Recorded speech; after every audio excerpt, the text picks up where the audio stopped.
بسم اللہ الرحمن الرحیم۔ میں ہوں کلیم خالد اور آپ دیکھ رہے ہیں میرا یوٹیوب چینل وائس آف کلیم۔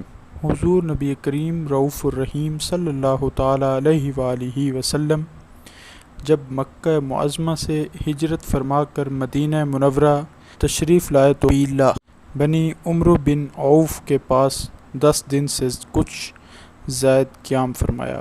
وہاں مسجد قباء کی بنیاد رکھی اور اس میں نماز ادا فرمائی، پھر اپنی اونٹنی پر سوار ہوئے اور صحابہ کرام کے جھرمٹ میں آگے بڑھے، یہاں تک کہ اونٹنی مدینہ منورہ میں آ کر اس مقام پر بیٹھ گئی جہاں اس دن بعض مسلمان نمازیں ادا کر رہے تھے۔ یہ کھجوروں کو خشک کرنے کی جگہ تھی اور یہ زمین 2 یتیم بچوں سہل اور سہیل کی تھی، جو حضرت سیدنا اسد بن زرارہ رضی اللہ تعالیٰ عنہ کی زیر کفالت تھے۔ جب اونٹنی وہاں بیٹھ گئی تو آپ صلی اللہ تعالیٰ علیہ وآلہ وسلم نے ارشاد فرمایا، یہی ہماری منزل ہوگی انشاءاللہ عز و جل۔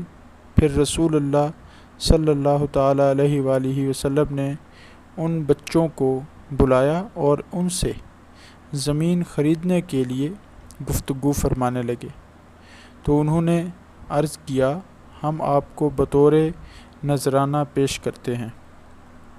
رسول اللہ صلی اللہ تعالیٰ علیہ وآلہ وسلم نے وہ زمین بلا قیمت قبول نہ فرمائی، بلکہ اس کو خریدا اور رقم حضرت سیدنا ابو بکر صدیق رضی اللہ تعالیٰ عنہ نے ادا کی۔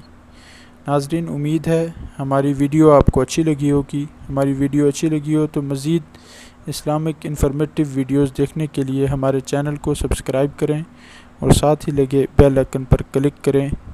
آپ کی دعاؤں کا طالب اجازت چاہتا ہے۔ اللہ نگہبان۔